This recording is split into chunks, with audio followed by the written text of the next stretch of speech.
My name is Amanda, and at 32 years old, I built a $20 million business from scratch without a college degree. For years, I quietly supported my family financially while they looked down on my career choices. Last month, at my dad's birthday dinner, everything changed when he called me uneducated trash and ordered me to leave his house. What he did not know was just how successful I had become. The look on his face 3 weeks later was worth every tear I shed. I grew up in a middle-class neighborhood in Columbus, Ohio, where expectations were clear and traditional. My father, William, was an accountant at the same firm for 30 years and believed with absolute certainty that college was the only legitimate path to success. My mother, Patricia, taught elementary school and quietly reinforced his views. From an early age, I sensed I was different from my siblings, Thomas and Jennifer, who both embraced the conventional route. Even at age 10, I showed signs of an entrepreneurial spirit that puzzled my parents. While other kids played after school, I ran an elaborate lemonade stand with different flavor options and loyalty cards for regular customers. By 13, I was fixing computers for neighbors, charging $20 per hour when the local repair shop wanted $75. My parents viewed these ventures as cute hobbies, nothing more. Amanda needs to focus on academics instead of these little business projects, my father would say at dinner. These games will not pay the bills when she grows up. High school was challenging. I maintained decent grades but spent my free time reading business books and following entrepreneurs online. While my siblings joined clubs that would look good on college applications, I launched an online store selling customized phone cases I designed myself, making nearly $2,000 before graduation. Despite my reluctance, I enrolled in community college to appease my parents. One semester was all it took to confirm what I already knew. The structured environment felt like a cage, and the business courses taught outdated concepts by professors who had never run actual companies. When I approached my parents about dropping out to pursue my business ideas, the argument lasted for days. "You will throw your life away," my father shouted, his face red with anger. "No child of mine will be a college dropout working minimum wage jobs forever." Nevertheless, I left school at 19 with only $2,000 saved from my various side hustles. Those first months were brutal. I rented a tiny studio apartment in a questionable neighborhood, the kind where you never do laundry after dark. I survived on ramen noodles and discount grocery items while working 18-hour days building my e-commerce platform. My first 3 business attempts failed completely. I lost money on a drop-shipping venture when suppliers sent defective products. My social media management service collapsed when I underpriced my work and burned out trying to serve too many clients. My attempt at creating handmade jewelry could not scale beyond occasional sales at local markets. Each failure taught valuable lessons that no college course could provide. I learned about supply chain management the hard way. I discovered proper client contract structures through painful experience and understood production scalability by hitting its limitations firsthand. The turning point came when I met Sophia at a local business networking event. 20 years my senior with multiple successful exits, she saw something in me that my family never did. She became the mentor I desperately needed, teaching me practical business wisdom without judgment about my lack of formal education. "Education comes in many forms," Sophia told me over coffee. "Some of the most successful people I know learned by doing, not by sitting in classrooms." With her guidance, I refined my business model at age 22. I launched an e-commerce platform that connected small American manufacturers with customers seeking locally made products. The timing was perfect, riding the wave of interest in supporting small businesses and domestic manufacturing. Those early days required immense sacrifice. I converted half of my tiny apartment into a makeshift office, sleeping on a futon that doubled as my couch. My desktop computer and printer consumed most of my living space. I worked from 5 a.m. in the morning until 11 hours at night, handling everything from website coding to customer service calls. The breakthrough came 8 months in when a popular lifestyle blogger featured one of our artisan partners. Orders flooded in, overwhelming our basic systems. I worked 72 hours straight, fulfilling orders and upgrading our website infrastructure. That single feature brought $10,000 in revenue, more money than I had ever seen in my account. I called my parents, excited to share my progress. My father responded with cautious skepticism. "That is nice, honey, but it is probably just temporary. You know, you can always go back to college when this thing runs its course." His words stung, but they also fueled my determination. I would prove him wrong, not with arguments, but with undeniable success. The next 5 years were a blur of relentless growth and challenges. My e-commerce platform, which I named Heartland Made, expanded beyond its initial concept. We started with just 27 artisan partners in 3 states. By year 3, we represented over 400 manufacturers and craftspeople across all 50 states, connecting them with customers who valued American-made products. Every stage of growth brought unique challenges. When our server crashed during a major promotion, I stayed up for 48 hours straight working with developers to restore the site, answering customer emails personally to maintain goodwill. When a larger competitor tried to poach our top sellers with promises of better terms, I drove to meet each one in person, strengthening relationships and improving our commission structure. The most difficult period came during year 2 when cash flow nearly strangled the business.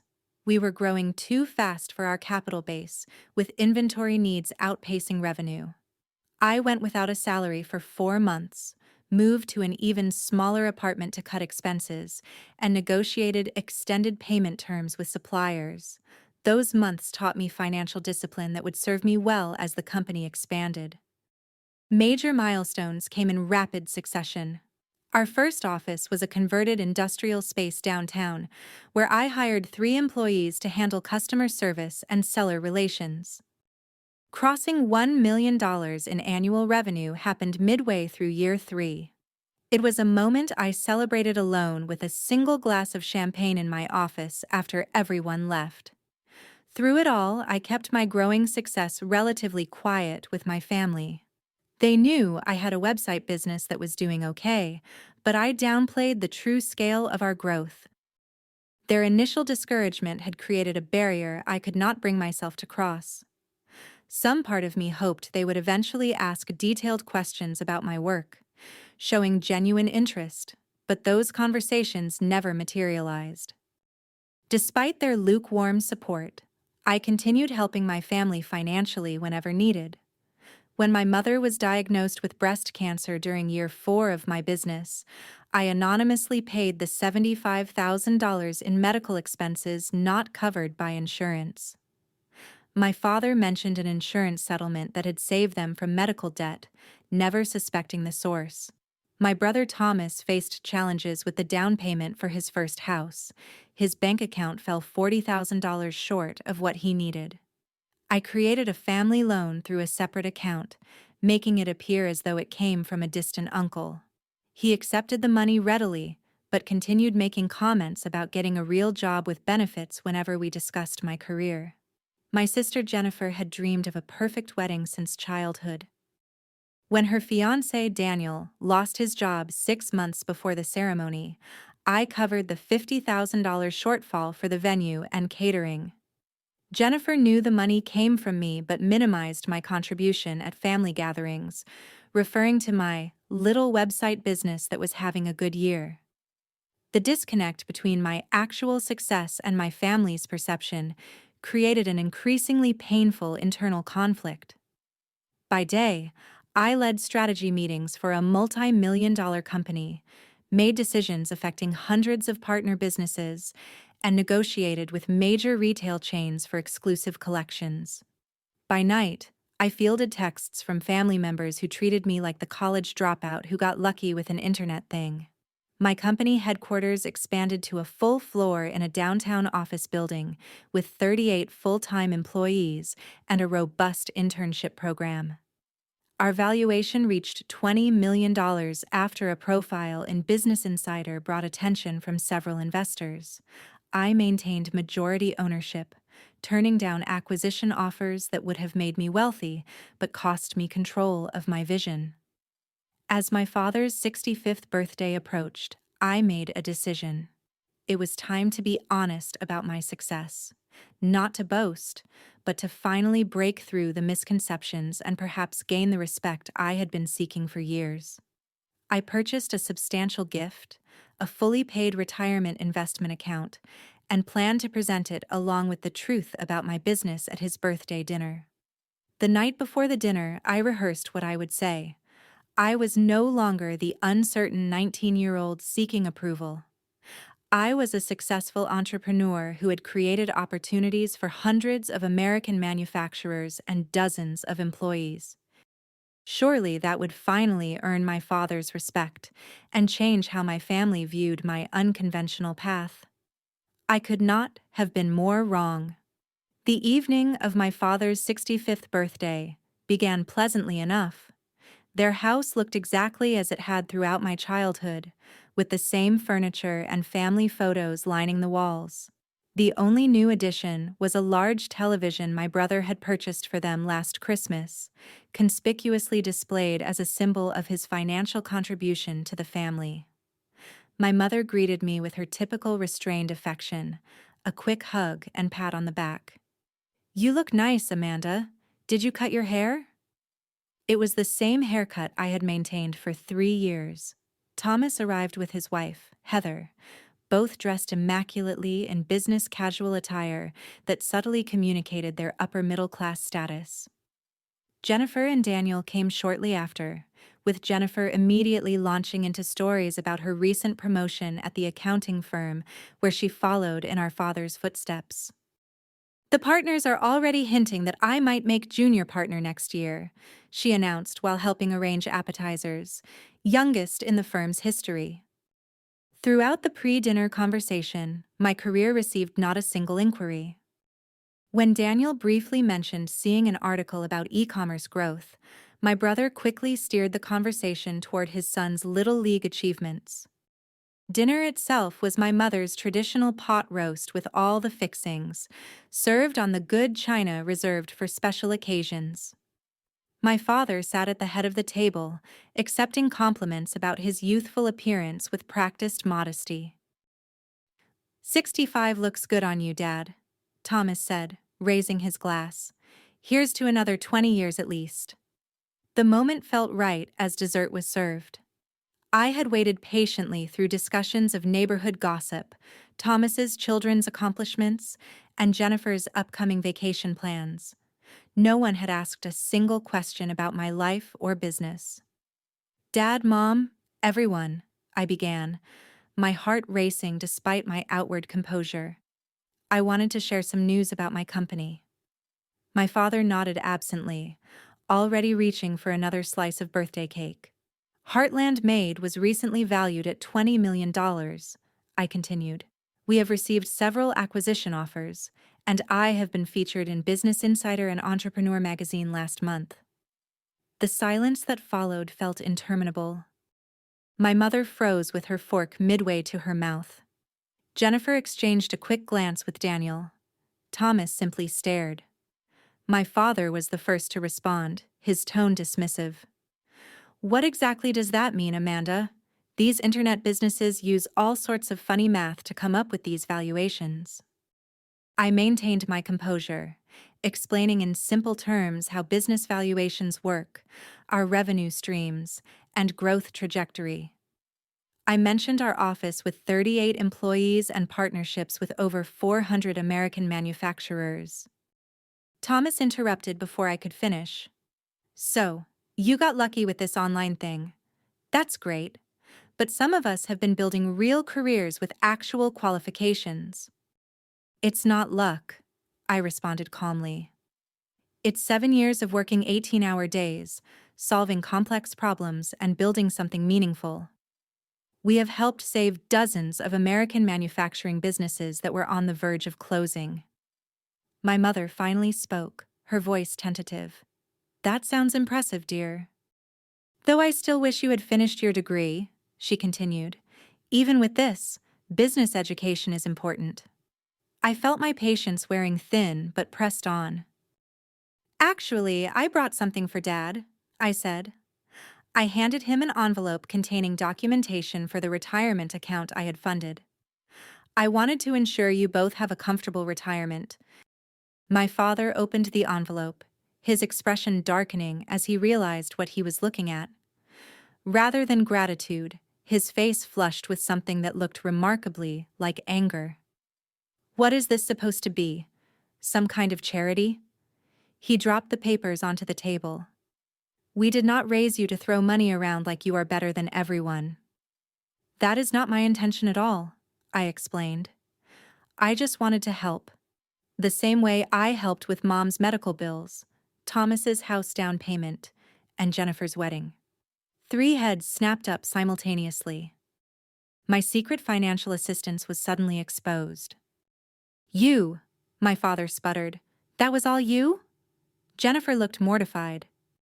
Thomas's expression hardened into something ugly. My mother simply looked confused.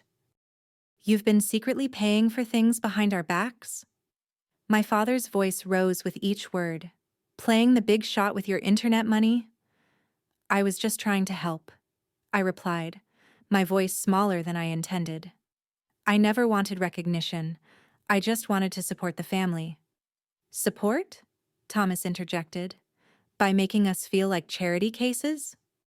Some of us work honest jobs with actual degrees, not getting rich quick with online schemes.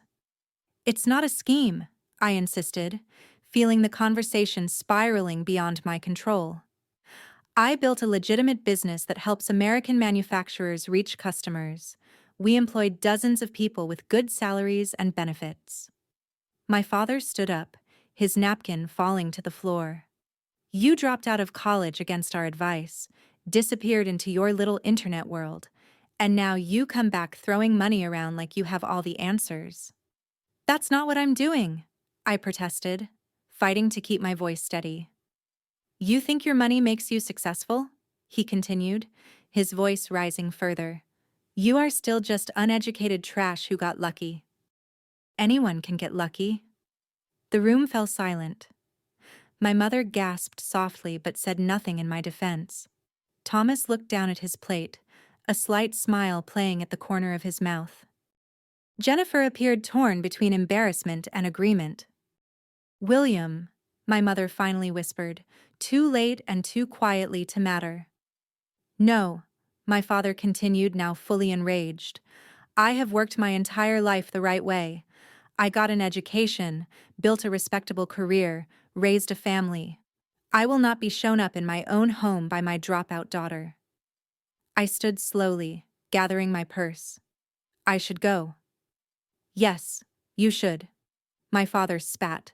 Get out of my house, you lowlife. Your money does not make you part of this family. We have standards. The words hit like physical blows. I looked at each face around the table, searching for any ally, any sign of support. There was none.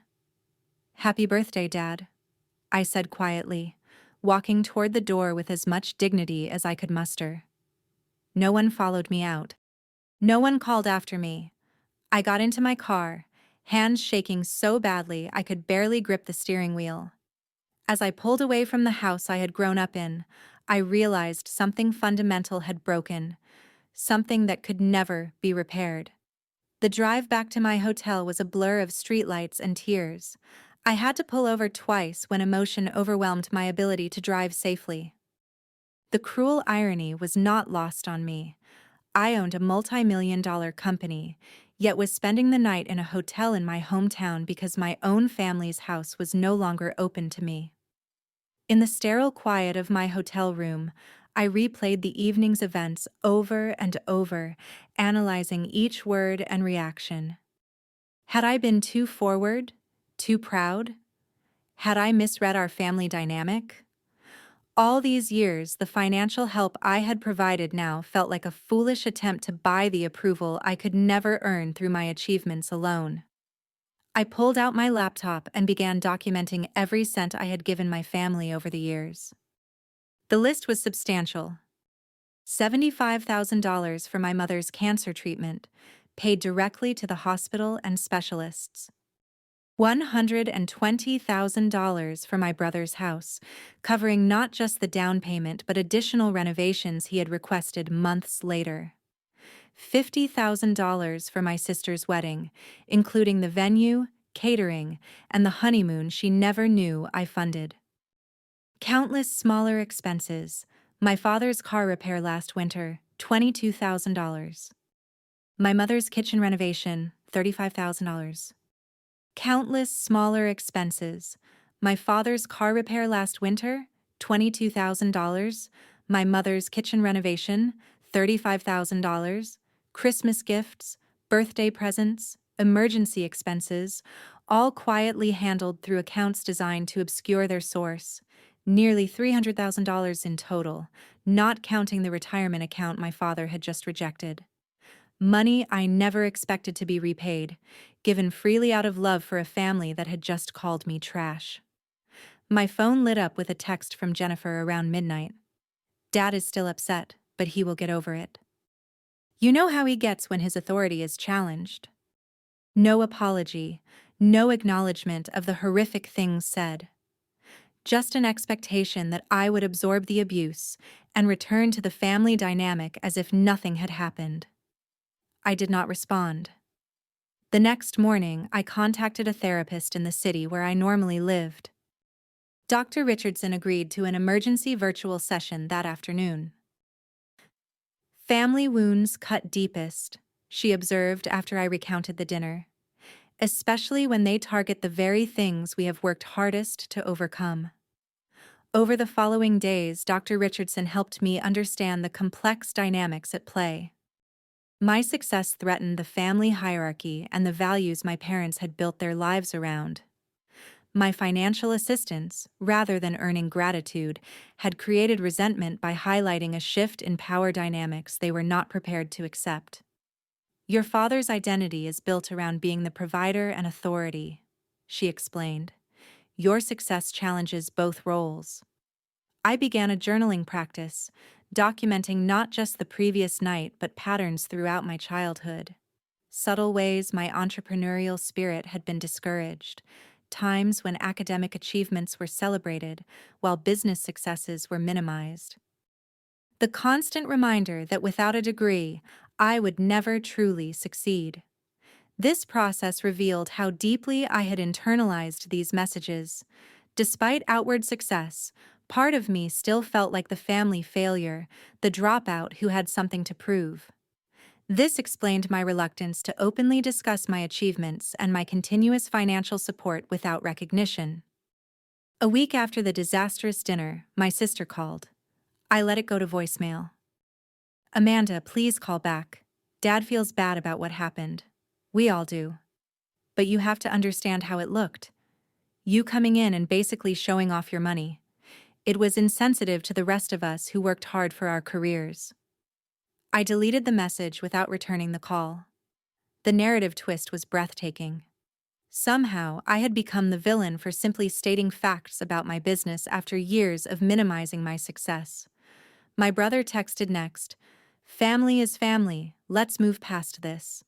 No apology there either, just an expectation that I would accept my designated role and the treatment that came with it. 2 weeks after the dinner, I made a decision that felt both terrifying and liberating. I would prioritize self-respect over toxic family dynamics. The beach house I had purchased in Naples, Florida, the previous year as an investment property would become my new home. Before leaving, I wrote a letter to my parents. Not an angry tirade, but an honest expression of hurt and disappointment. Dear Mom and Dad, I have spent years seeking your approval and respect. I have supported our family financially while downplaying my success to avoid making anyone uncomfortable. Despite building a $20 million company that helps preserve American manufacturing jobs, I have been made to feel like the family failure because I chose a different path than the one you prescribed. When Dad called me uneducated trash and a lowlife, it revealed how you truly see me. No amount of success will ever change that perception. I cannot continue to participate in a relationship where my worth is measured by credentials rather than character and achievement. I will always love you both, but I need to create distance for my own well-being. I hope someday we can rebuild our relationship on a foundation of mutual respect. Love, Amanda. I sealed the letter and mailed it from the post office personally. No response came in the days that followed. With the help of my executive assistant, I arranged for my personal belongings in Ohio to be packed and shipped to Florida. I instructed her to donate most of my furniture and clothing to local charities, wanting a fresh start with minimal baggage, both literal and figurative. My company could be run remotely with occasional trips back for important meetings. The leadership team I had built over the years was strong enough to handle day-to-day operations without my physical presence. As I boarded the plane to Florida, I felt a complex mixture of grief and freedom. The family I had tried so desperately to please was behind me, but so was the burden of seeking approval I would never receive. Naples, Florida, greeted me with warm sunshine and salt-scented air, a stark contrast to the gray Ohio winter I had left behind. My beach house stood on a quiet stretch of shoreline, a modern two-story structure with floor-to-ceiling windows facing the Gulf of Mexico. I had purchased it as an investment property the previous year, but had only visited twice for brief vacations. The property felt impersonal when I first arrived, like an upscale hotel rather than a home. The real estate agent had handled the furnishing with standard luxury vacation home decor. Attractive but soulless, making this house truly mine became a form of therapy. I started with the primary bedroom, replacing the generic beige bedding with handcrafted quilts from one of my Heartland-made artisans in North Carolina. The mass-produced art came down, replaced with original pieces from emerging American artists I had discovered through the business. Each morning, I woke to the sound of waves and the sight of authentic creativity surrounding me. The kitchen transformation came next. I installed open shelving to display handmade pottery from our Vermont and New Mexico partners. The industrial-grade appliances remained, but now colorful hand-woven textiles and locally crafted wooden serving boards warmed the space. Establishing routines became essential to my healing process. Each morning began with a sunrise walk along the beach, feet in the cool sand, collecting shells and watching dolphins arc through the waves offshore. I found a local coffee shop run by a Cuban-American family where I became a regular, greeted by name rather than by order. Running the business remotely proved easier than anticipated.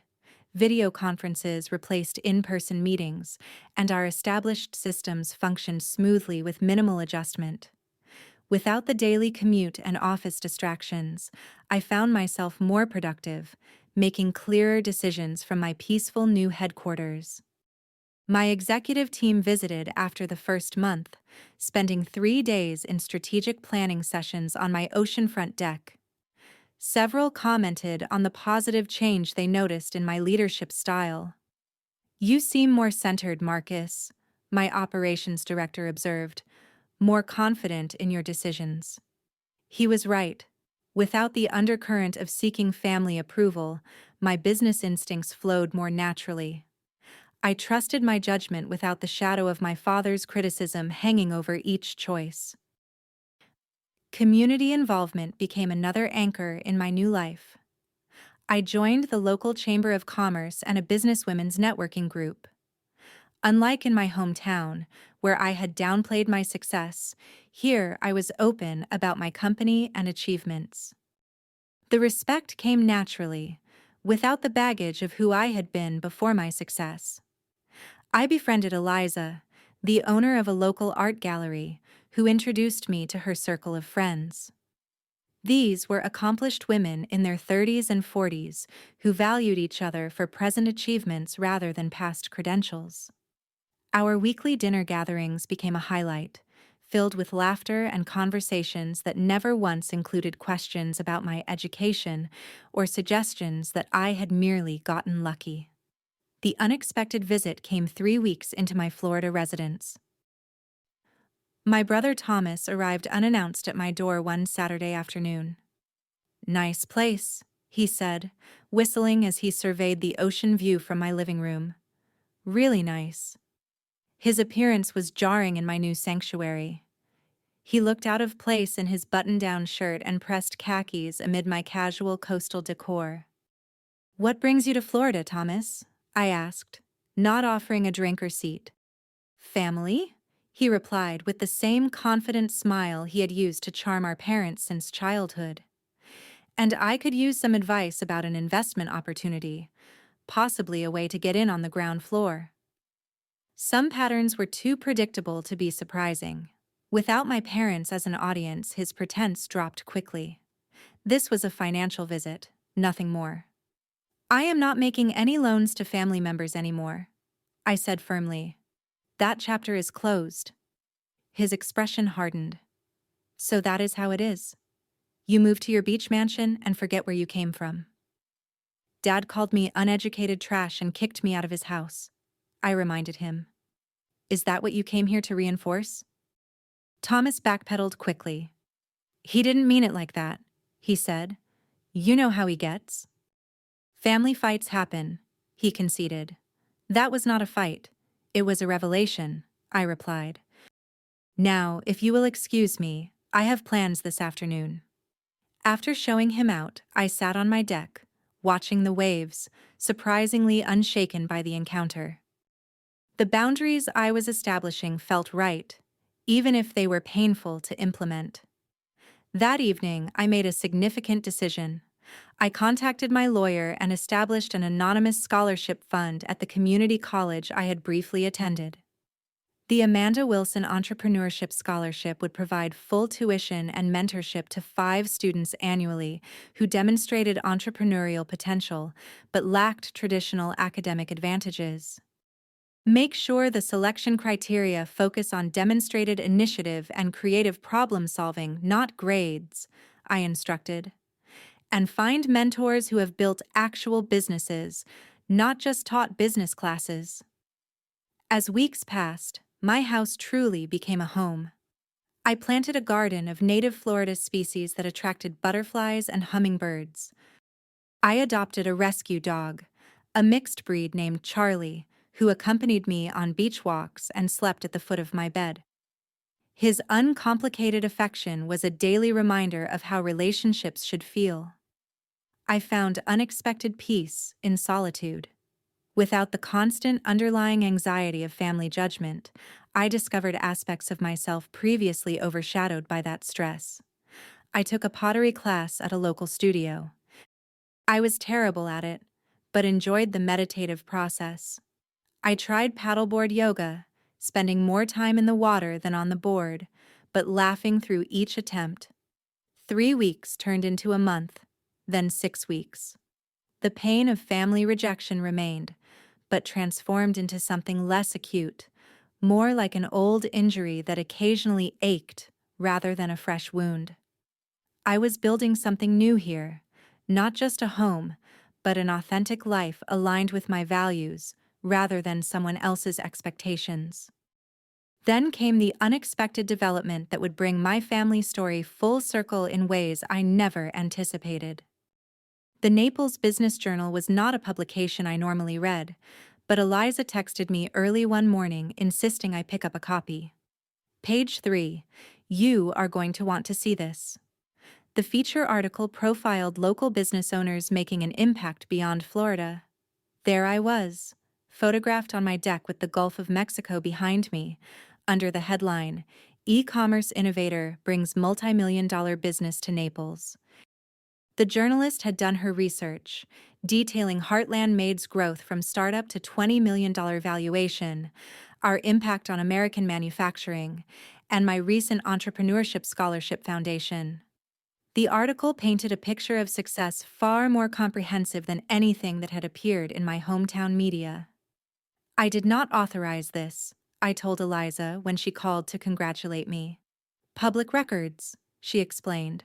"Property transfers, business registrations. Once they knew you were here, the rest was easy to piece together. Besides, it's a great article." She was right. The piece was well researched and flattering, focusing on business accomplishments rather than personal details.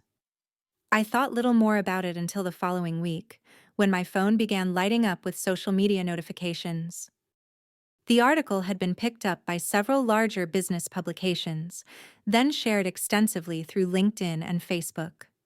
Former high school classmates suddenly remembered our friendship.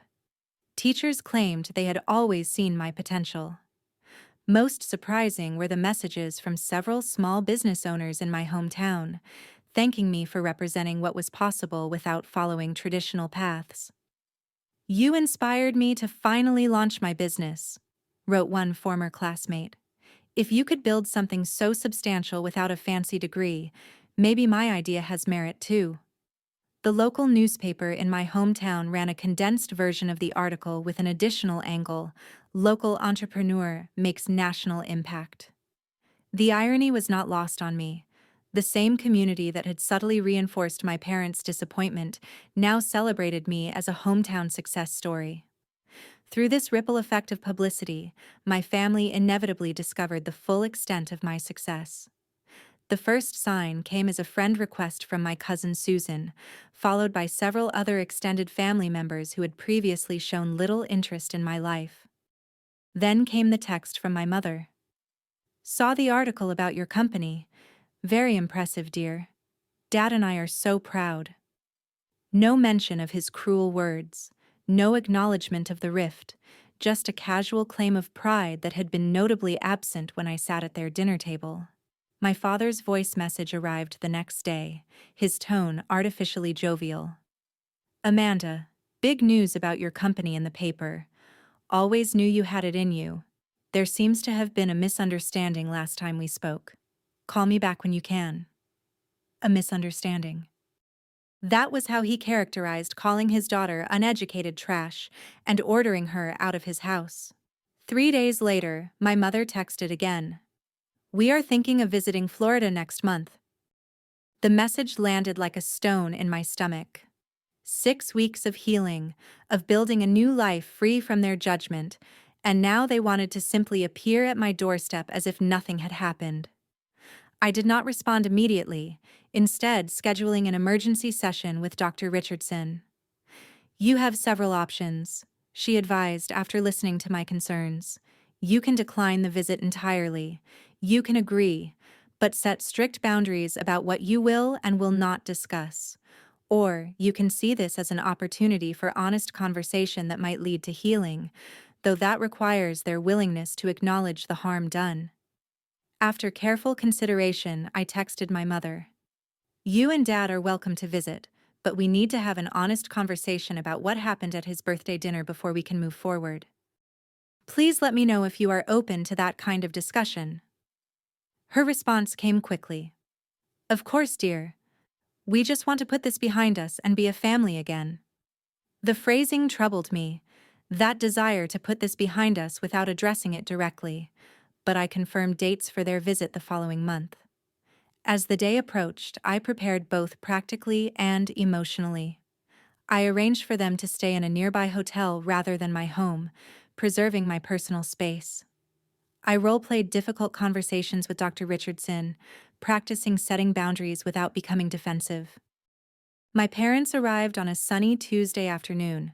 I met them at a beachfront restaurant for lunch, a public setting that would help moderate the initial interaction. They looked smaller, somehow less intimidating than they had in Ohio. My father's confident posture seemed diminished. My mother seemed more nervous than I remembered. They both dressed formally despite the coastal setting. My father wore a button-down shirt and slacks. My mother wore a structured dress better suited to church than beach dining. "This place is something else," my father said, gesturing at the turquoise water visible through the restaurant windows. "You have done well for yourself, Amanda." The slight emphasis on "for yourself" did not escape me. The implication that my success existed in isolation from family values. "Thank you," I replied, simply not filling the awkward silence that followed. My mother jumped in with small talk about their flight, the weather, how different Florida was from Ohio. I responded politely but did not help carry the conversation.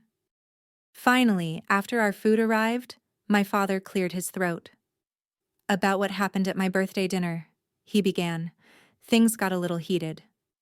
"You called me uneducated trash and a lowlife," I stated calmly.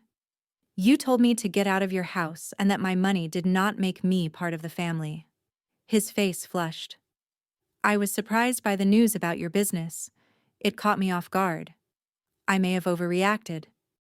"Not an apology, an excuse," I countered, continuing to maintain eye contact. "I need to understand.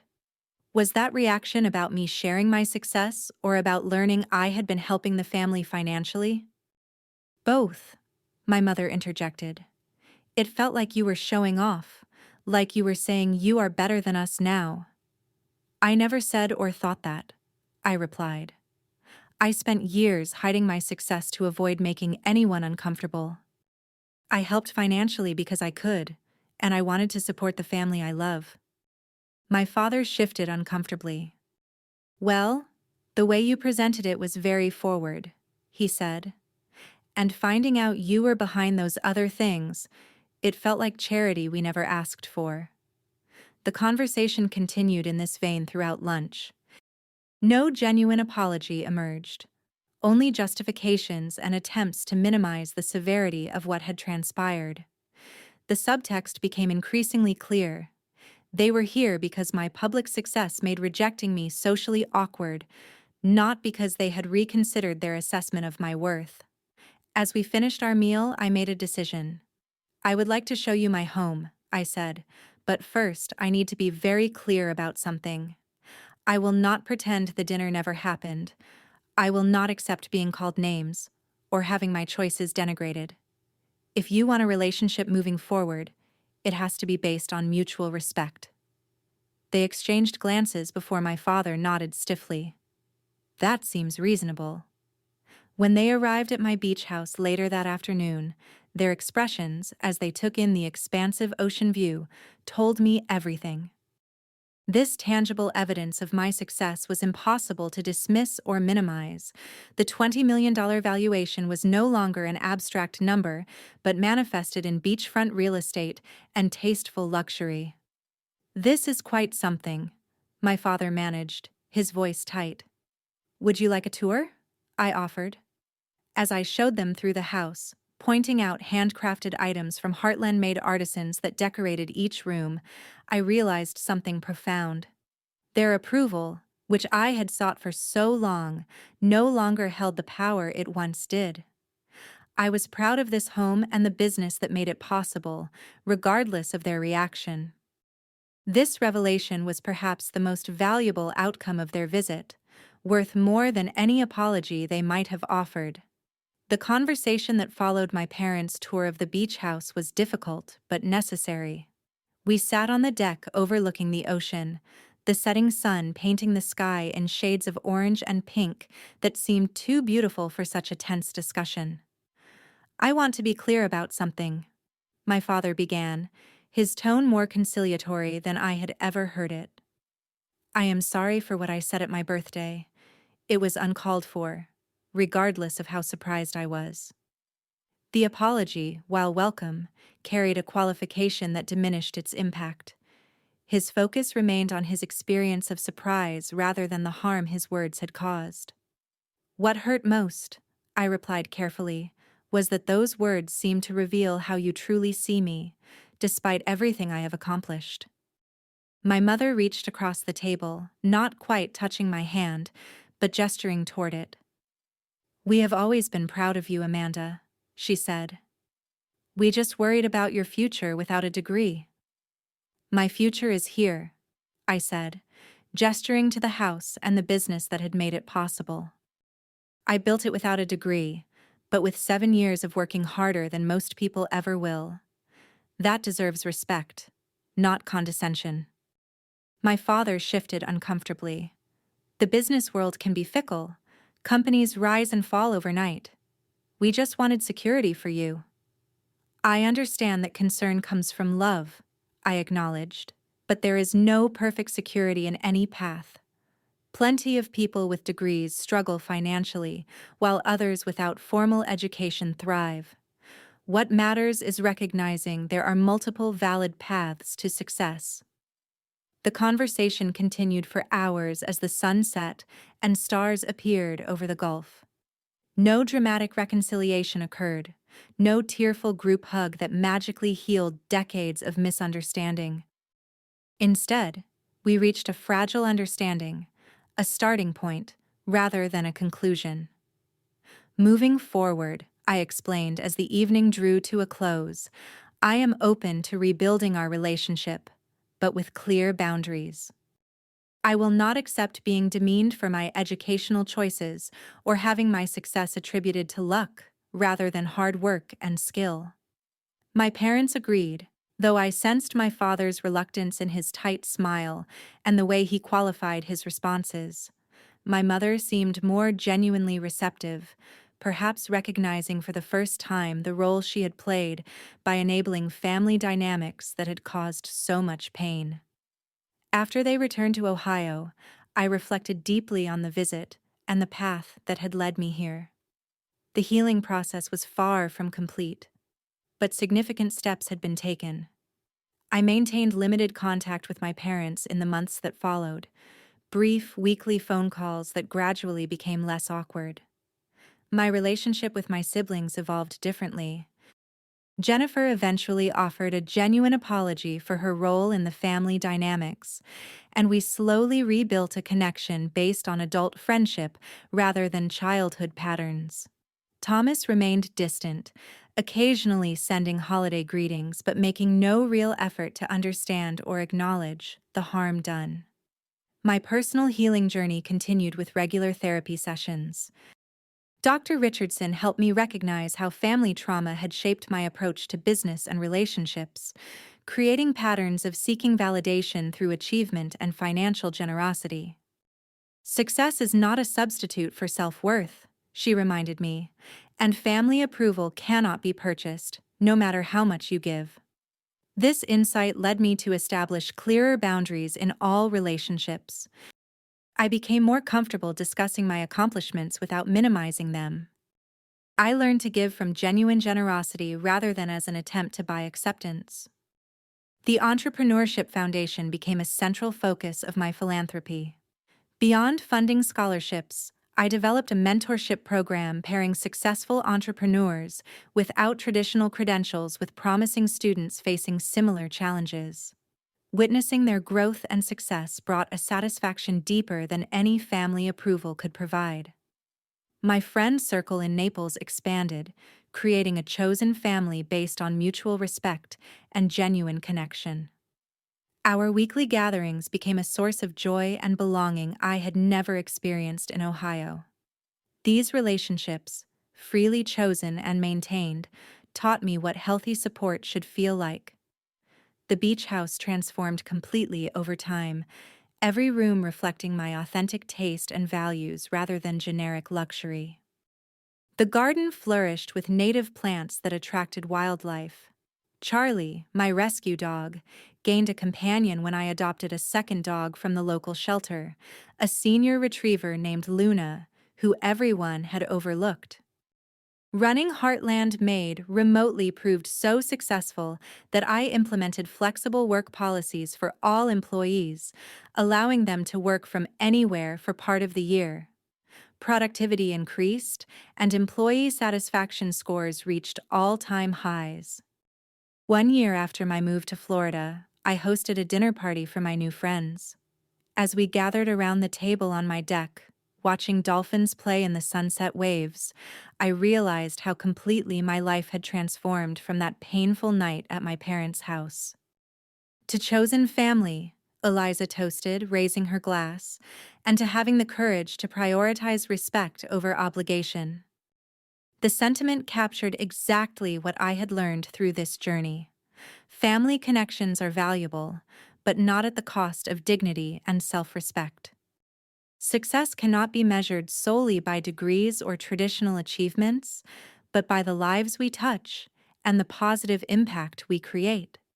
Most importantly, I learned that forgiveness does not require forgetting or continuing to accept harmful treatment. True forgiveness is an internal process of releasing anger and resentment while still maintaining boundaries that protect your well-being. My story is still unfolding, as all our stories are. The relationship with my parents continues to evolve, sometimes progressing, sometimes regressing to old patterns. I maintain my boundaries with compassionate firmness, accepting that complete understanding may never come, but refusing to compromise my self-worth in seeking it. If my experience offers any wisdom worth sharing, it is this. Your value is not determined by others' perceptions, especially those clouded by outdated beliefs or expectations. Success comes in countless forms, often unexpected ones, and sometimes the most painful rejections lead to the most authentic and fulfilling paths forward. Have you ever had to choose between family expectations and your own path?